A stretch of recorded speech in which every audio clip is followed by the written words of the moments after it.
Hello students, welcome back to my YouTube channel all over learning for you. And आज हम जो topic start कर रहे हैं वो आपका साइंस 2 का जो फर्स्ट चैप्टर है, heredity and evolution. Right, so today's topic, आज के टॉपिक में जो हम हेरिडिटी पार्ट कवर करेंगे, एवोल्यूशन जो हमारा नेक्स्ट वीडियो में होगा। तो यस, हेरिडिटी क्या है यहाँ पे, राइट बच्चों। तो देखो, सबसे पहली बात तो बता दूं कि चैप्टर बहुत ईजी है। अगर किसी को डिफिकल्ट लगता है तो आज आपको ये वीडियो देखने में पता चल जाएगा कि कितना इजी चैप्टर है ये। तो डोंट वरी अबाउट इट कि यहाँ पे कोई भी डिफिकल्टी आपको आएगी। ओके, तो बात करते हैं चैप्टर को। तो यहाँ पे हम चैप्टर बात करते हैं हेरिडिटी की। तो ऑलरेडी आप लोगों ने जो है लोअर स्टैंडर्ड, मतलब मैं बोलूँ 8-9 में आपने ये वर्ड कहीं ना कहीं तो सुना होगा, ये इसके बारे में पढ़ा भी होगा। राइट, तो आज हम इस हेरिडिटी को थोड़ा डील करेंगे और इसे थोड़ा आगे की तरफ बढ़ेंगे और हम ये देखेंगे कि एग्जैक्टली ये जो हेरिडिटी है ये कैसे होता है, कैसे ट्रांसफर होता है। और अगर किसी को नहीं पता है कि हेरिडिटी क्या है तो वो आज हम सीख लेंगे। ओके, तो सबसे पहले मैं आपकी बुक में बात करूं, right, 10th standard SSC board की। तो आपके बुक में जो फर्स्ट क्वेश्चन दिया ना, आपको यहाँ पे दिया कैन यू रिकॉल बच्चों। तो यहाँ पे सबसे पहला क्वेश्चन आपको पूछा गया है, विच component of the cellular nucleus of living organism carries heredity character. अच्छा, हेरिडिटी कैरेक्टर यहाँ पे इन्होंने पूछा है कि कौन सा जो है कंपोनेंट हमारे सेलुलस में, मतलब सेलुलर न्यूक्लियस में प्रेजेंट है जो ये कैरेक्टर को ट्रांसफर करता है। नाउ यहाँ पे जो हम सबको पता है कि ये है डीएनए। तो डीएनए क्या करता है हमारे, and DNA is what, deoxyribonucleic acid. Okay, बस हमने पढ़ा है 9th स्टैंडर्ड में भी। सो डीऑक्सीराइबोन्यूक्लिक एसिड एक ऐसा कंपोनेंट है हमारे न्यूक्लियस के अंदर जो क्या करता है यहाँ पे हमारे कैरेक्टर को ट्रांसफर करता है। नेक्स्ट क्वेश्चन पे आते हैं, what do we call the process of transfer of physical and mental character from parents to the progeny। progeny मतलब यहाँ पे ऑफस्प्रिंग भी होते हैं, राइट। किसी किसी में ऑफस्प्रिंग लिखा होगा, किसी में प्रोजेनी लिखा होगा। तो ये क्वेश्चन ये पूछ रहे हैं कि यहाँ पे जो है हम क्या बोलते हैं उस प्रोसेस को जिसमें एक ट्रांसफर होता है फिजिकल और केमिकल प्रोसेस का पेरेंट से ऑफस्प्रिंग में। तो ऑब्वियसली बच्चों उसका आंसर है हेरिडिटी, जो कि आज हम पढ़ने वाले इस चैप्टर में। नाउ हेरिडिटी मैं आपको बता दूं एग्जैक्टली क्या है। एक क्वेश्चन और है इसमें, उस पर भी हम बात करेंगे। तो सेकंड का आंसर यहाँ पे हेरिडिटी। देखो, हेरिडिटी जो है ये एक प्रोसेस है जिसमें क्या होता है कि हर पेरेंट्स जो है अपना कुछ कैरेक्टर, तो कैरेक्टर एंड फिजिकल प्रॉपर्टीज जो है वो क्या करेगा, ट्रांसफर करेगा अपने प्रोजेनी में, अपने ऑफस्प्रिंग में, with the help of DNA. और इस प्रोसेस को हम यहाँ पे बोलते हैं बच्चों हेरिडिटी। अब यहाँ पे मैंने साफ साफ शब्दों में लिखा है व्हाट इज डीटी। देखो, हमारा टॉपिक है heredity and heredity changes, but हम यहाँ पे देखेंगे व्हाट इज हेरिडिटी। तो what is DT in the sense, हेरी तो ठीक है, डीटी क्या है यहाँ पे। तो DT is the transfer of biological character from one generation to the another generation via gene. तो ये जो जीन की मदद से जो है ये हमारा एक जो है कैरेक्टर ट्रांसफर हो रहा है एक जनरेशन से दूसरे जनरेशन में। अब यहाँ पे हम बात करेंगे कि ये जो ट्रांसफर हो रहा है ये एग्जैक्ट आइडेंटिकल या डुप्लीकेट है, कैसा है ये हमें बात करना है यहाँ पे। तो when I say the character which is passing from one generation to another generation with the help of gene, तो ये जो देखो यहाँ पे हम बोल रहे हैं किसकी मदद से हो रहा है, डीएनए की मदद से हो रहा है। इस प्रोसेस को नाम क्या दिया, हेरिडिटी दिया। तो क्या ये प्रोसेस आइडेंटिकल है? नहीं बच्चों, यहाँ पे कुछ वेरिएशंस आ जाते हैं। वो वेरिएशन जैसे अभी हम बात करें, हम हमारे पेरेंट्स, हमारी कुछ चीजें सिमिलर है। जैसे हमारा कभी कभी होता है बच्चों का और उनके पेरेंट्स का बात करने का तरीका या उनका बिहेवियर या उनका फिजिकल अपीयरेंस, राइट, ये सारी चीजें सेम होती है, but there are something which is different in them. ठीक है, तो वो जो डिफरेंस उनके अंदर आ जाता है ना, this is because of their variations, right. तो ये वेरिएशंस आ जाते हैं बिकॉज डीएनए में कुछ ना कुछ चेंजेस होते हैं जिसकी वजह से ये वेरिएशंस हमें दिखते हैं, और वो हम स्टडी करेंगे आज ये कैसे होने वाले हैं। ओके, तो हमारा जो थर्ड क्वेश्चन है इसके अंदर बच्चों वो है which is the component of DNA molecule। okay, sorry, which are the component of DNA molecule। अब देखो डीएनए मॉलिक्यूल अगर आप लोग 9th स्टैंडर्ड में पढ़ा था तो डीएनए, देखो उसको नाम भी हमने दिया है डीऑक्सीराइबोन्यूक्लिक एसिड, राइट। सो एक तो ये डीऑक्सीराइबो इसलिए हम इसलिए बोलते हैं क्योंकि यहाँ पे जो है एक ऑक्सीजन यहाँ पे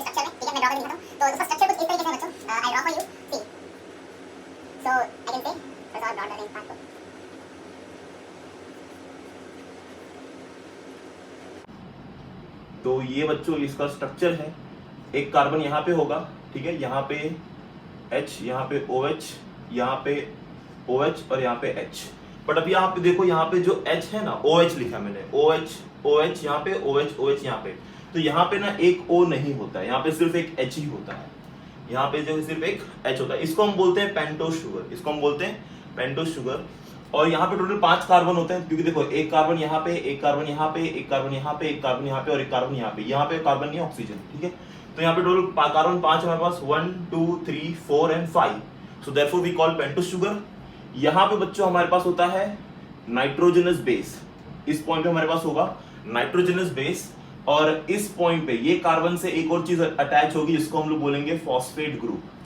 ठीक है, इस चीज से अभी मैं उनका स्ट्रक्चर्स नहीं बना रहा हूँ, डिफिकल्ट हो जाएगा आप लोगों के लिए, बट इतना आपके लिए इनफ है। ठीक है, इस कार्बन के साथ एक फॉस्फेट ग्रुप अटैच होता है, इस कार्बन के ऊपर जो है एक नाइट्रोजनस बेस अटैच होगा। ठीक है, और यहाँ पे अब मैं इसका स्ट्रक्चर थोड़ा सा और बेहतरीन तरीके से बताऊं आपको, तो ये देखो कुछ ऐसा रहेगा। ठीक है ना बच्चों, ये कुछ ऐसे बनेगा आपका स्ट्रक्चर, थोड़ा आपके लिए ज्यादा क्लियर होगा। तो देखो यहाँ पे एक HOH, देखो कार्बन की वैलेंसी 4 होती है, तो 4 वैलेंसी ना सेटिस्फाई करनी बहुत जरूरी है, तो इसलिए ये सारी चीजें होती है। यहाँ पे नाइट्रोजनस बेस होगा, यहाँ पे एक हमारा OH यहाँ पे आ गया, यहाँ पे एक H होगा, और यहाँ पे एक हमारा कार्बन होगा अलग से, और उस कार्बन के साथ जो है अटैच होगा हमारा फॉस्फेट ग्रुप। ठीक है, तो कुछ ये हमारा स्ट्रक्चर है डीएनए का, इसको हम बोलेंगे कंपोनेंट्स ऑफ डीएनए। सो यहाँ पे this part is called my phosphorus group. ठीक है, और ये सॉरी फॉस्फोरस ग्रुप ये हमारा, ये पेंटोस शुगर है, राइट, ये जो हमारे 5 कार्बन से बना ये पेंटोस शुगर है, ये फॉस्फोरस ग्रुप है जो इस कार्बन को अटैच है, और यहाँ पे जो है नाइट्रोजनस बेस है। और एक बात बता दूं, हमारे जो न्यूक्लियोटाइड्स होते हैं, राइट, तो ये हमारा एक न्यूक्लियोटाइड बनता है, ये हमारा एक न्यूक्लियोटाइड बनता है। तो ऐसे बहुत सारे न्यूक्लियोटाइड्स हैं। ठीक है, ऐसे बहुत सारे न्यूक्लियोटाइड्स हैं, और ऐसे हमारे पास जो हम बात करें हमारे नाइट्रोजनस बेस की बच्चों, तो यहाँ पे डीएनए में हमारे पास 4 नाइट्रोजनस बेस है, राइट। कौन कौन से 4 नाइट्रोजनस है? यहाँ पे थाइमिन है, ग्वानिन है, साइटोसिन है, ठीक है, एक एडेनिन होगा। तो ये 4 हमारे पास है। यूरासिल इसमें नहीं होगा, यूरासिल जो बच्चों बता दो आपका, यूरासिल जो होगा वो आरएनए में होगा, डीएनए में यूरासिल नहीं होता है। डीएनए में जो है थाइमिन होगा, राइट, बट हम बात करेंगे जब इसके लिए आरएनए के लिए, तो वहां पे जो है यूरासिल होगा इंस्टेड ऑफ थाइमिन। ठीक है, तो this is what all the structure of my DNA which is deoxyribonucleic acid. तो अब हम यहाँ पे बच्चों बात करेंगे जो है कुछ आपके बुक में जो चीजें दी गई हैं जो कि इंपॉर्टेंट है बहुत। तो देखो सबसे पहले तो हमने देख ली कि व्हाट इज योर डीटी, तो हमने जो 3 क्वेश्चंस थे वो कवर कर लिए with this diagram. Now we will see what is DT here, right. So DT जब हम बोलेंगे तो डीटी मैंने बता दिया, DT is a transfer of biological character from one generation to another generation by the help of gene. अब यहाँ पे हम बात करते हैं कुछ साइंटिस्ट के बारे में जो कि इंपॉर्टेंट है, बिकॉज अगर हम इस चैप्टर को डील कर रहे हैं, आज हम जेनेटिक को अंडरस्टैंड कर रहे हैं, तो हमारे इन महारथियों की वजह से हम समझ रहे हैं, राइट। महारथी इसलिए कह रहे हैं बिकॉज इन्होंने बहुत बड़ा योगदान दिया है हमारे जेनेटिक्स को अंडरस्टैंड करने में, और आज जेनेटिक्स जब हम अंडरस्टैंड कर लिए इतने अच्छे से, तो आज हम बहुत सारी चीजें जो है कर पा रहे हैं। जैसे अभी आज हम बताएं जो मेडिसिन अभी आप सबको पता है, पेंडेमिक चल रहा है कोविड-19 का, तो इस वक्त इस दौरान जो हम आप रिसर्च कर रहे हैं कि उसका हम कैसे जो है उस वायरस को किल करने के लिए हम एंटीबॉडी बनाए, राइट, या एंटीबॉडी बनाए, तो सारी चीजें जो है हम इस वजह से ही अंडरस्टैंड कर पाते हैं। ओके, तो हम बात करते हैं बच्चों जॉन जॉर्ज मेंडल की। सो यहाँ पे जो हमारे जॉन जॉर्ज मेंडल थे, ये हमारे सबसे बड़े इन्फ्लुएंसर थे फॉर मॉडर्न जेनेटिक्स। तो मॉडर्न जेनेटिक्स, जब जेनेटिक्स की जो शुरुआत हुई मैं बता दूं, ये हुआ था हमारा 1901 में। ठीक है, 1901 में जो है इन्होंने मॉडर्न जेनेटिक्स की शुरुआत रखी, मतलब इन्होंने कुछ चीजें, कुछ टर्म्स एक्सप्लेन करना स्टार्ट किया, what is heredity and all. उसके बाद फिर हमारे पास आते हैं वॉल्टर एंड सुटॉन। तो यहाँ पे इन्होंने जो है ऑब्जर्व किया द पैड क्रोमोसोम इन ग्रासोफर। अब क्रोमोसोम्स भी आपने लोअर स्टैंडर्ड में पढ़े हैं, अगर नहीं पढ़े तो हम आगे कंटिन्यू करेंगे, डोंट वरी। तो यहाँ पे observe the paired chromosomes in grasshopper, तो इन लोगों ने जो है सबसे पहले क्रोमोसोम्स को जो है ग्रासोफर में देखा, राइट, इन 1902। उसके बाद फिर हमने यहाँ पे जो है ये डिसाइड किया कि भाई later it was prove that genes are carried via chromosomes. तो ये जो क्रोमोसोम्स हैं, ये जो क्रोमोसोम्स बन रहे हैं, हमारे अंदर भी क्रोमोसोम्स होते हैं बच्चों, राइट, हमारे अंदर भी क्रोमोसोम्स जो है XY के फॉर्म में है। ओके, तो यहाँ पे जो इन्होंने फिर ये पता लगाया, ये अनुमान लगाया कि यहाँ पे ये चीज प्रूव होती है कि हमारे जो जीन्स है, ठीक है, हमारे ये prove that genes are carried via chromosome. ठीक है, तो जीन्स जो कैरी हो रही है पेरेंट्स से ऑफस्प्रिंग में, पेरेंट्स से ऑफस्प्रिंग में जो जीन कैरी हो रही है वो किसकी मदद से हो रही है? वो हो रही है with the help of chromosome. और उस प्रोसेस को हमने क्या कहा था? हेरिडिटी। उस प्रोसेस को हमने क्या कहा था? हेरिडिटी। ओके, यहाँ पे कुछ साइंटिस्ट और हैं, 3 साइंटिस्ट, ठीक है, ट्राई ऑफ साइंटिस्ट। एक है ऑसवर्ल्ड एवरी, फिर मैकलेन मैकार्डी एंड कॉलिन मैकलॉड। तो ये तीनों साइंटिस्ट लोगों ने मिलके ये प्रूव कर दिया दैट एक्सेप्ट वायरस, वायरस को छोड़ के, जैसे कोरोना वायरस, ये एक वायरस है, ठीक है, ऐसे बहुत सारे वायरस है, तो वायरस को छोड़ के all living organisms have DNA as genetic material. Virus को छोड़ के बाकी सभी के अंदर जो है डीएनए एक जेनेटिक मटेरियल है, मतलब जो उनका जेनेटिक मटेरियल, जो उनका कैरेक्टर, जो उनका फिजिकल अपीयरेंस वो डिसाइड करता है। ठीक है, तो ये जो है हमारा डीएनए जो एक जेनेटिक मटेरियल है, this was proved in 1944 with this three scientist. फिर हमारे पास आते हैं फेनकॉस, जैकब एंड जैक मॉडर्न। ठीक है, अब ये दोनों ने क्या किया, ये दोनों ने प्रपोज किया एक मॉडल जिसमें इन लोगों ने बताया कि जो प्रोसेस है प्रोटीन सिंथेसिस का, ध्यान से सुनना, इन दोनों ने क्या बताया, एक मॉडल बताया जिसमें इन लोगों ने बताया कि हमारा जो प्रोटीन सिंथेसिस का प्रोसेस है वो किसकी मदद से होता है, डीएनए की मदद से होता है। तो हमारे बॉडी में जो भी प्रोटीन सिंथेसिस हो रही है, तो फिलहाल तो अभी हम हमारा कंसीडर करेंगे, बट उस वक्त जब इन्होंने बताया था कि जो प्रोटीन सिंथेसिस होती है किसी भी बॉडी में वो डीएनए की मदद से होती है, और डीएनए क्या है, एक जेनेटिक मटेरियल है। तो ये जो डीएनए की मदद से प्रोटीन सिंथेसिस हो रहा है, सबसे पहले इन्होंने फाइंड किया था किसमें, बैक्टीरियल सेल में। किसमें फाइंड किया था बच्चों, बैक्टीरियल सेल्स में। और अब आज हम इस चैप्टर में करने वाले हमारे बॉडी में जो है कैसे प्रोटीन सिंथेसाइज होता है with the help of DNA, जिसी को हम बोलते हैं सेंट्रल डॉगमा, राइट। एंड बहुत ही सिंपल है बच्चों, बहुत अच्छे से अंडरस्टैंड होगा, डोंट वरी, लास्ट तक देखना। ओके, तो यहाँ पे इन्होंने ये बता दिया, ये प्रोसेस बता दिया, प्रूव कर दिया कि डीएनए से हम प्रोटीन सिंथेसिस कर सकते हैं।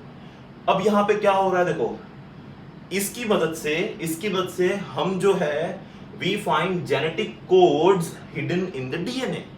अब डीएनए में इसका मतलब ये हो रहा है कि डीएनए में कुछ जेनेटिक कोड्स प्रेजेंट है, कुछ ऐसे कोड जो अनकवर है, जिन मतलब जो कवर्ड है, जिनको हमें अनकवर करना है, जिन्हें हमें पता करना है।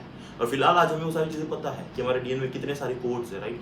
तो यहाँ पे वो कोड्स आपको पता चलेंगे आगे, जैसे आप वीडियो देखते जाओगे। So stay tune and take the screenshot. फिर हम आगे बढ़ते हैं, जो हमारा प्रोसेस होगा formation of protein with the help of DNA, जिसको हम यहाँ पे ट्रांसक्रिप्शन, ट्रांसलेशन एंड ट्रांसलोकेशन के टर्म में अंडरस्टैंड करेंगे। Take the screenshot. Okay students, so now we will see the process of transcription, translation and translocation, right? और जैसा हमने कहा कि यहाँ पे हम प्रोटीन सिंथेसिस करेंगे with the help of DNA, right?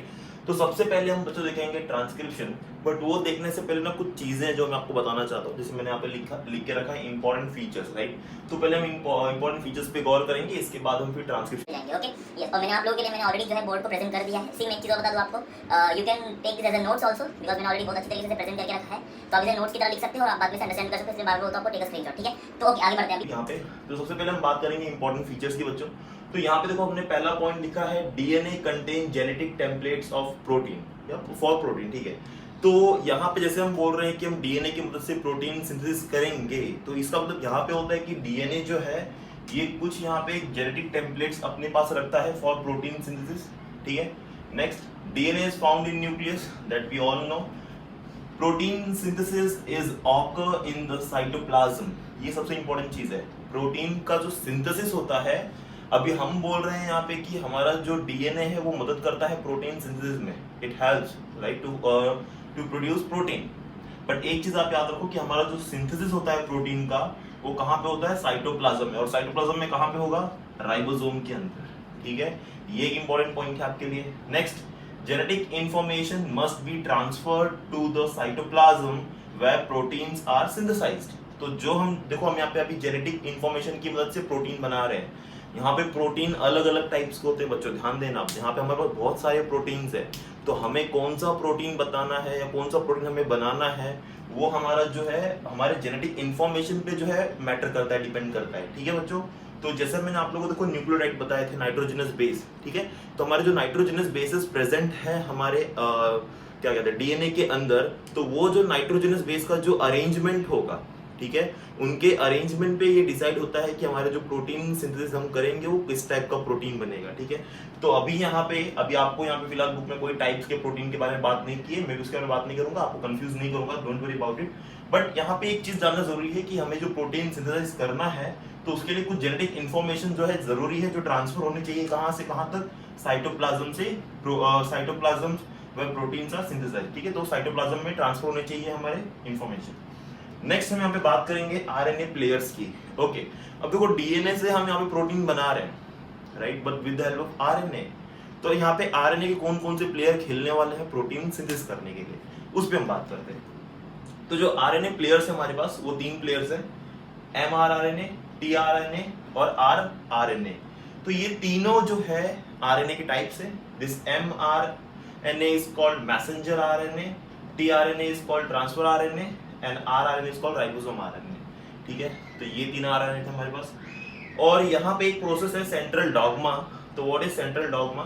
देखो, डीएनए से हम mRNA बनाएंगे, ये वाला डीएनए से हम mRNA बनाएंगे with the help of RNA also. ठीक है, जिसमें हम जो है आरएनए की मदद से जो है ये चीजें आगे कन्वर्ट करेंगे। तो डीएनए से हम mRNA बनाएंगे और फिर इस mRNA से हम प्रोटीन सिंथेसिस करेंगे। ठीक है, फिर इसके आगे प्रोटीन्स के टाइप होते हैं, बट वो हम नहीं कर रहे। तो ये पूरा प्रोसेस जो है डीएनए से प्रोटीन बनाने का, उसको हम बोलते हैं सेंट्रल डॉग्मा। ठीक है, तो what is central dogma? Central dogma is a process in which with the help of DNA we synthesize protein. ठीक है, in cytoplasm. This is called central dogma. Okay, तो this is what all about my important features of the topic today what we are going to deal. अब ये अगर आपको समझ गया हो तो आते हैं हम हमारे इंपॉर्टेंट टॉपिक पे, जो सबसे पहला है हमारा ट्रांसक्रिप्शन। ओके, अगर हम ट्रांसक्रिप्शन समझ जाते हैं, इसके बाद फिर हम जो है हमारा ट्रांसलेशन और ट्रांसलोकेशन पे वर्कआउट करेंगे। ओके, तो मैंने ना बहुत अच्छे से इसे अंडरस्टैंड कर दिया कि यहाँ पे क्या क्या प्रोसेस होने वाला है, किस लिए, ट्रांसक्रिप्शन के लिए। अब देखो, यहाँ पे जैसे हमने बताया हम प्रोटीन सिंथेसाइज करेंगे, तो ये प्रोटीन सिंथेसिस के लिए हमें 3 प्रोसेस लगेंगे, ट्रांसक्रिप्शन, ट्रांसलेशन एंड ट्रांसलोकेशन। और इनमें से हम सबसे पहला जो यहाँ पे अंडरस्टैंड करेंगे वो है ट्रांसक्रिप्शन। ट्रांसक्रिप्शन में क्या होने वाला है। ठीक है बच्चों, ओके, अब आगे देखते हैं स्टेप्स ऑफ ट्रांसक्रिप्शन, कौन कौन से स्टेप्स जो हमारे ट्रांसक्रिप्शन में लगेंगे। सबसे पहला प्रोसेस है डीएनए अनवाइंड्स। ठीक है, सबसे पहला प्रोसेस क्या है यहाँ पे? DNA unwind. मैं आपको एक पिक्चर दिखाता हूँ स्क्रीन पे, आप यहाँ देखो, मैं यहाँ देखता हूँ। ठीक है, सी डीएनए अनवाइंड जो है, ये पिक्चर कुछ इस तरीके से होगा आपका, जैसा आप इस पिक्चर में देख सकते हो। ठीक है, तो यहाँ पे आप देखोगे इनिशिएशन प्रोसेस है, जिसमें जीन 1, जीन 2 और जीन 3 लिखा हुआ है। ठीक है, तो हमारे डीएनए के जीन्स होते हैं। तो यहाँ पे जो हमारा जीन 3 लिखा है, तो वहाँ पे देखो कि हमारा डीएनए ओपन हो गया है। ठीक है, और वहाँ पे जहाँ पे डीएनए ओपन हुआ है, वहाँ पे हमारा जो है ना आरएनए का पॉलीमरेज लिखा है। देखो, उस पार्ट को हमने एक्सटेंड करके आगे लगा दिया। ठीक है, तो जहाँ पे हमारा डीएनए ओपन हुआ है, वहाँ पे उसको हमने बताया वहाँ पे आरएनए पॉलीमरेज हमारा एक्ट कर रहा है। तो यहाँ पे अभी खाली हम इतना समझ जाए कि यहाँ पे क्या हो रहा है, हमारा डीएनए अनवाइंड हो रहा है।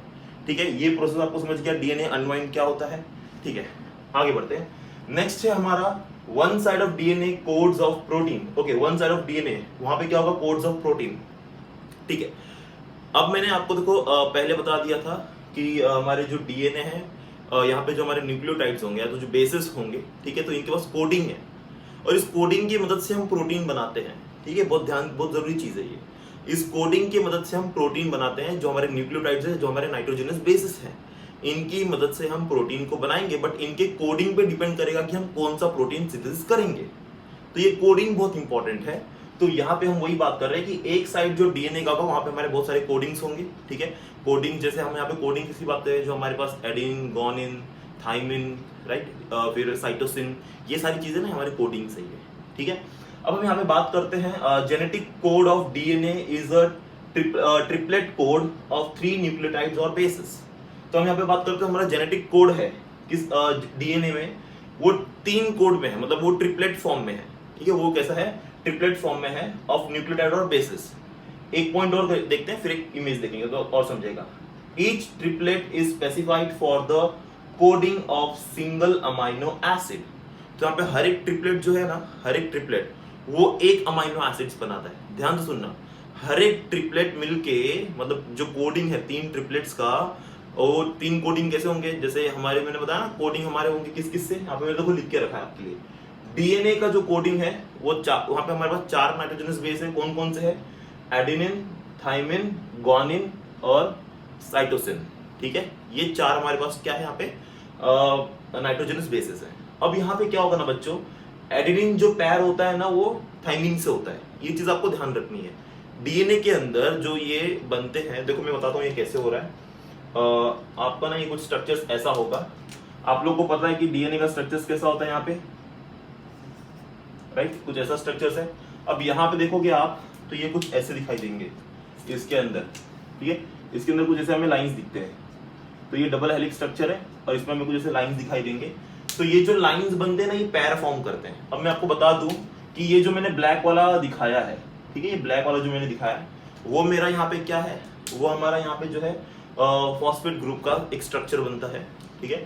वो हमारा फॉस्फेट ग्रुप का एक स्ट्रक्चर बनेगा, उसके अंदर जो है हमारे नाइट्रोजनस बेसिस है और नाइट्रोजनस बेसिस का पैर बनता है, राइट। यहाँ पे क्या होता है, नाइट्रोजनस बेसिस का पैर बनेगा। अब ये पैरिंग कैसे होगी बच्चों, ये जो ब्लू लाइन आप देख रहे हो मैंने जो ज्वाइन की है, ब्लू लाइन जो मैंने ज्वाइन की है, ये पैरिंग किस तरीके से होगी, ये पैरिंग होगी इनकी मदद से। ए टी से पैर करेगा या जी सी से पैर करेगा और ये पैरिंग फिक्स होती है, राइट। जैसे अगर मैंने, आप डायग्राम में देखो, यहाँ पे एक पिक्चर दिखाता हूँ मैं, उस पिक्चर में आपको और ज्यादा क्लियर होगा, ठीक है। ये एक जो है ट्रांसक्रिप्शन बबल मैंने शो किया है, जैसे इसमें आप देख सकते हो कि डीएनए जो है अनवाइंड होके जो है यहाँ पे एक हमारा आरएनए पॉलीमरेज आ गया है और उस आरएनए पॉलीमरेज में, अच्छा उसके पहले आप अनवाइंड के पहले ही देखोगे तो देखो ए टी के साथ बॉन्ड हो रहा है, फिर जी और सी के साथ बॉन्डिंग हो रही है, तो ये जो ऐसे लाइंस बन रहे हैं ना, ये हमारा जो पैरिंग हो रहा है, इसी को हम यहाँ पे पैरिंग बोल रहे हैं, ठीक है। और ये पैरिंग ही इंपॉर्टेंट है, ओके। तो हमने यहाँ पे कहा each triplet is a like specific for the coding of single amino acids, ठीक है। अब बात करते हैं हम यहाँ पे major step is the synthesis of the coded. अब यहाँ पे जो हमारा मेजर स्टेप है वो क्या है, सिंथेसिस ऑफ द कोडेड। तो ये जो कोड हमारे होते हैं या फिर कोडेड हम प्रोटीन्स की बात करेंगे, तो यहाँ पे जो हमारे प्रोटीन के लिए हमारा मेजर स्टेप्स है वो क्या है, कोडेड मैसेंजर मॉलिक्यूल, ठीक है। हमें क्या फॉर्म करना है, कोडेड मैसेंजर मॉलिक्यूल, जिसको हम बोलेंगे mRNA, ठीक है, mRNA।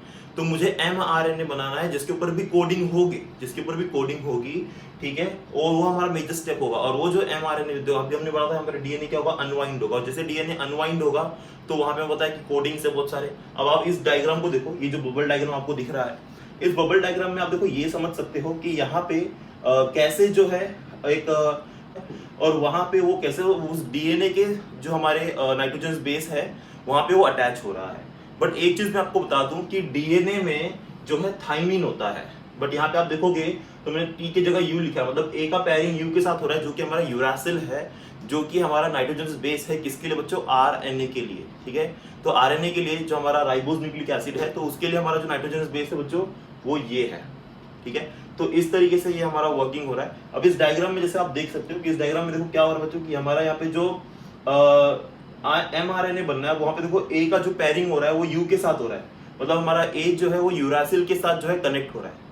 तो ये एक यहाँ पे इंपॉर्टेंट चीज है कि थाइमिन नहीं है, यहाँ पे यूरासिल है और ये mRNA बनेंगे, ठीक है। अब ये पूरे mRNA बनेंगे तो मुझे एक मैसेंजर मॉलिक्यूल मिल जाएगा, और ये मैसेंजर मॉलिक्यूल कहाँ पे बन रहा है बच्चों, ये बन रहा है डीएनए में, और कहाँ पे, न्यूक्लियस के अंदर। बट हमें पता है कि प्रोटीन सिंथेसिस कहाँ पे होगा, प्रोटीन सिंथेसिस हमारा होगा साइटोप्लाज्म में, राइट। प्रोटीन सिंथेसिस हमारा होगा साइटोप्लाज्म में, तो इसे साइटोप्लाज्म में लेके जाना है अभी मुझे। तो देखो क्या होगा, फिर mRNA is transcribed from DNA by the complementary base pairing, ठीक है। कॉम्प्लीमेंट्री बेस पैरिंग होगा यहाँ पे। कॉम्प्लीमेंट्री बेस पैरिंग क्या है, जैसे ये ए यू से बॉन्ड फॉर्म करेगा, जी सी से बॉन्ड फॉर्म करेगा, ठीक है। तो ये कॉम्प्लीमेंट्री बेस पेयरिंग हो रहा है। अब आपको पता है कि mRNA में जो फॉर्म हो रहा है वो mRNA डीएनए के एक स्ट्रैंड के साथ फॉर्म हो रहा है और पेयरिंग कर रहा है। अब डीएनए में जैसे आप इस बबल डायग्राम में देखोगे तो उसके अंदर जी सी से फॉर्म हो रहा है, फिर जी सी से फॉर्म हो रहा है, टी ए से फॉर्म हो रहा है, ए यू से फॉर्म हो रहा है, ठीक है। तो ये जो नीचे का स्ट्रैंड दिख रहा है बच्चों आपको, नीचे का जो स्ट्रैंड है बच्चों, वो नीचे का जो स्ट्रैंड है वो डीएनए का स्ट्रैंड है, और ऊपर वाला जो स्ट्रैंड है वो कौन सा स्ट्रैंड है, mRNA का। तो यहाँ पे कॉम्प्लीमेंट्री पेयरिंग हो रही है किसके बीच में, mRNA स्ट्रैंड और डीएनए के एक स्ट्रैंड में, और ये कॉम्प्लीमेंट्री पेयरिंग से हम यहाँ पे mRNA जो है क्रिएट कर रहे हैं, ठीक है। अब ये मेरा बेस पेयरिंग बन जाएगा। सो mRNA हैज नो थाइमिन, ये मैंने बता दिया आपको, which is replaced by uracil. इसके बाद क्या होगा बच्चों, mRNA जो है वो पास आउट हो जाएगा कहाँ पे, साइटोप्लाज्म में, टू द राइबोसोम, जैसा हमने कहा था यहाँ पे। तो ये मेरा mRNA का प्रोसेस पूरा हो गया, जहाँ पे ये हमारा जो mRNA बन के अब वो कहाँ पे चले जाएगा, वो चले जाएगा साइटोप्लाज्म में आगे के प्रोसेस के लिए। तो आगे का प्रोसेस क्या है हमारा, ट्रांसलेशन और ट्रांसलोकेशन। कुछ डायग्राम।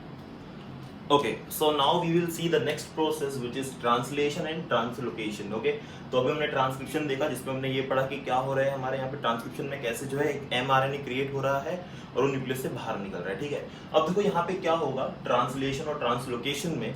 अब देखो जो हमारा mRNA है, अभी जो यहाँ पे RNA में तो सिंगल स्ट्रैंडेड है, ठीक है। अब ये जो mRNA यहाँ से बाहर निकल के जाएगा, तो मैंने बताया कहाँ जाने वाला है, राइबोसोम्स के अंदर, ठीक है। अब जैसे ही वो राइबोसोम्स के अंदर जाएगा बच्चों, देखो यहाँ पे कुछ चीजें होने वाली है। अब मैं यहाँ पे ट्रांसलेशन और ट्रांसलोकेशन आपको एक साथ बता देता हूँ क्या होने वाला है। See, mRNA attach to the ribosomes, right. तो जैसे वो न्यूक्लियस से बाहर निकलेगा तो when it moves in the cytoplasm, so it will attach to the ribosomes. इसके बाद क्या होगा बच्चों कि जो हमारा टीआरएनए है attach to the free amino acids in the cytoplasm pool या cytoplasmic pool of amino acids. तो देखो अभी cytoplasmic pool of amino acid मतलब मैं यहाँ पे साइटोप्लाज्म में ना वहाँ पे बहुत सारे अमाइनो एसिड्स हैं जिस जहाँ पे क्या होगा हमारे वो अटैच होंगे, बट उन्हें अटैच करने के लिए या दूसरे अमाइनो एसिड्स को लेके आने के लिए देखो मैंने आपको बताया था पहले ही कि हमारा जो आरएनए सिंगल स्ट्रैंडेड है तो उसके ऊपर ना कोड्स है, ठीक है। और वो कोड किस फॉर्म में है, वो कोड इस फॉर्म में है, वो कोड है ए यू जी और सी, है ना, एडेनिन गोनिन एडेनिन यूरासिल गोनिन और साइटोसिन, इस फॉर्म में कोड है। और जब हम बोलते हैं ट्रिपलेट, राइट, तो उसको हम बोलते हैं कोडॉन। तो यहाँ पे जब हम कोडॉन वर्ड यूज करते हैं मतलब ट्रिपलेट फॉर्म में, ठीक है। तो जब सपोज ये तीन का एक ट्रिपलेट बन गया, ये तीन की एक जोड़ी बन गई, अब मुझे पता है ये ए के साथ कौन ज्वाइन होगा, ए के साथ, देखो हमने बताया था आरएनए में ए के साथ यू ज्वाइन होता है, मतलब ए के साथ जो है यू आएगा, मतलब यूरासिल आएगा। यू के साथ कौन आएगा बच्चों, ए आएगा, तो यहाँ पे ए आएगा। और जी के साथ कौन आएगा बच्चों, जी के साथ जो है हमारा सी आएगा, मतलब यहाँ पे सी आ जाएगा। तो अब इसका मतलब ये होता है कि जो ट्रिपलेट बना है तो इनका मुझे कॉम्प्लीमेंट्री पैरिंग चाहिए, ध्यान सुनना, इनका मुझे कॉम्प्लीमेंट्री पैरिंग चाहिए। तो मेरा ए यू जी का कॉम्प्लीमेंट्री पैरिंग क्या हो जाएगा, यू ए सी, ये हमारा कॉम्प्लीमेंट्री पैरिंग होगा किसके लिए, हमारे एमआरएनए के लिए। तो वो कॉम्प्लीमेंट्री पैरिंग अब जो लेके आएगा ना उसे हम बोलेंगे टीआरएनए। तो टीआरएनए जो है वो कॉम्प्लीमेंट्री पैरिंग जो हमारे बेसिक नाइट्रोजनस बेस है वो उन्हें लेके आएंगे। तो देखो हमने यहाँ पे लिखा है tRNA carries its specific amino acid to the ribosomes. तो एक स्पेसिफिक अमाइनो, जैसे ये स्पेसिफिक अमाइनो एसिड आया तो वैसे एक स्पेसिफिक अमाइनो एसिड वो लेके आएंगे कहाँ पे, राइबोसोम्स के अंदर। अब क्या होगा कि जो हमारा टीआरएनए है वो deliver its amino acid based on the complementary pairing of the triplet code. तो जो ट्रिपलेट कोड है, राइट, या फिर हम बात करेंगे देखो भाई वो एंटी कोड होगा। ये जो कोड थे हमारे, ठीक है, जैसे मैं आपको थोड़ा साफ और दिखा दूं मैं यहाँ पे, जैसे मैंने यहाँ पे लिखा था ए यू जी, ठीक है, तो इसके कोड क्या हो गए, ए का कोड हो गया यू का हो गया ए और जी का हो गया सी। तो ये तो मेरे कोड थे ना, तो ये ऊपर वाले क्या होंगे मेरे एंटी कोड, ठीक है, ये हमारे क्या होंगे एंटी कोड या फिर एंटी कोडॉन, ठीक है। इस कोडॉन के लिए ये ऊपर वाले हो जाएंगे हमारे एंटी कोडॉन, और वो एंटी कोडॉन को लेकर कौन आएगा बच्चों, इस एंटी कोडॉन को लेके आएगा हमारा tRNA. So tRNA will bring this anticodon and this anticodon will call as an complementary pairing for my mRNA codon. So these are my complementary pairing for mRNA codon और ये आके यहाँ पे bind होंगे। अब यहाँ पे देखो हमने बोला है with the triplet codon of the mRNA, ठीक है, यहाँ पे हमारा जो प्रोसेस है इसको हम बोलेंगे ट्रांसलेशन। तो यहाँ तक का प्रोसेस हमारा हो गया ट्रांसलेशन। अब इसके आगे देखो क्या होता है बच्चों, ये जो amino acids brought by the tRNA, अब ये टीआरएनए जो अमाइनो एसिड्स को लेके आया है, अब ये बाइंड होंगे, और ये बाइंड होंगे किसके साथ, हमारे एमआरएनए के साथ विद द बॉन्ड, और उस बॉन्ड को हमने नाम दिया है बच्चों यहाँ पे पेप्टाइड बॉन्ड, ठीक है। किससे बॉन्ड होंगे वो, with the help of peptide bond. और ये सारे प्रोसेस कहाँ पे हो रहे हैं बच्चों, साइटोप्लाज्म में, राइबोसोम्स के अंदर ये सारे प्रोसेस हो रहे हैं।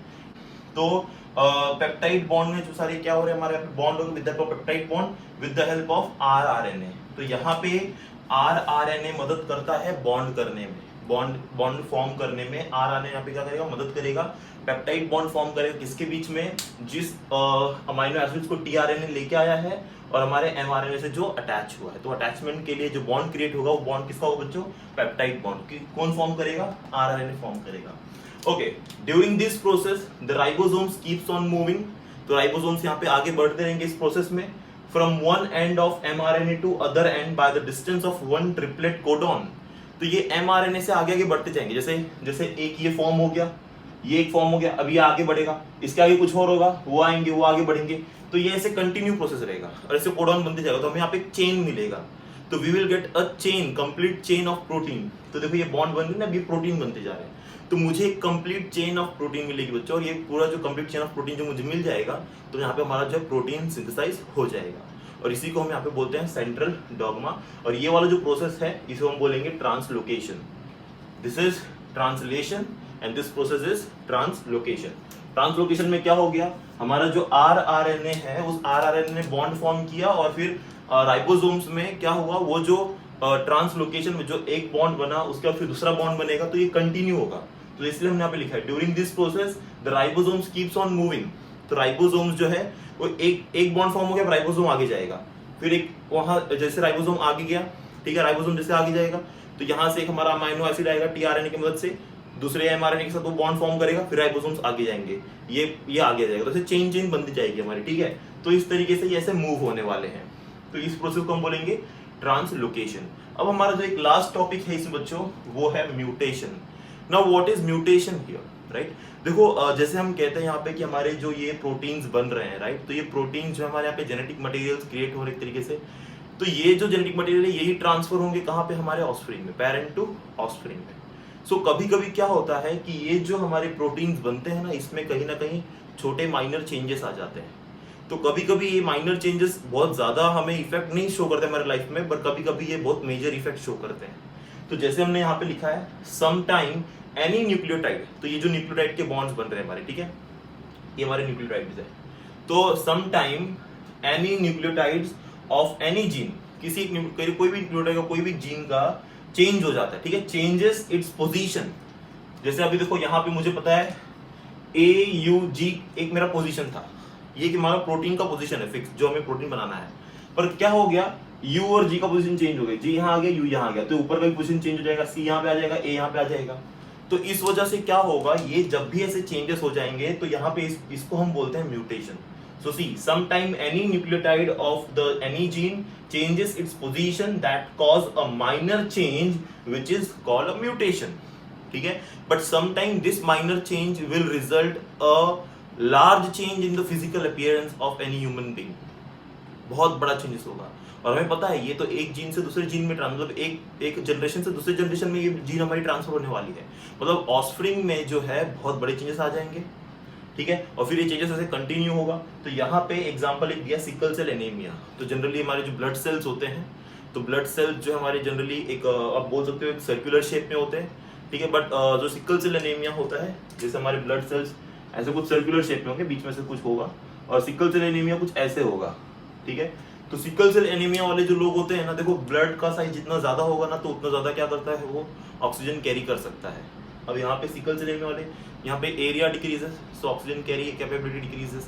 तो ये जो हमारा सिकल सेल एनीमिया ये जो है क्रोमोसोमल डिसऑर्डर है, ठीक है, जिस वजह से ये प्रॉब्लमेटिक आती है। कभी कभी क्या होता है कि बहुत सारे और भी चेंजेस आते हैं। हम कुछ समरी करते हैं इसका, जैसा आप अभी यहाँ पे स्क्रीन पे देख पा रहे हो, हमने यहाँ पे समरी में दिखाया कि कैसे हमारे डीएनए जो एक कॉम्प्लीमेंट्री स्ट्रैंड बनता है, फिर एक टेम्पलेट डीएनए स्ट्रैंड है, ठीक है, फिर उस से हमारा एमआरएनए जो है निकलेगा, फिर एमआरएनए जो है ना हमारा टेम्पलेट डीएनए स्ट्रैंड है ना, उसके कंपैरिजन में बाहर आएगा बच्चों, ठीक है।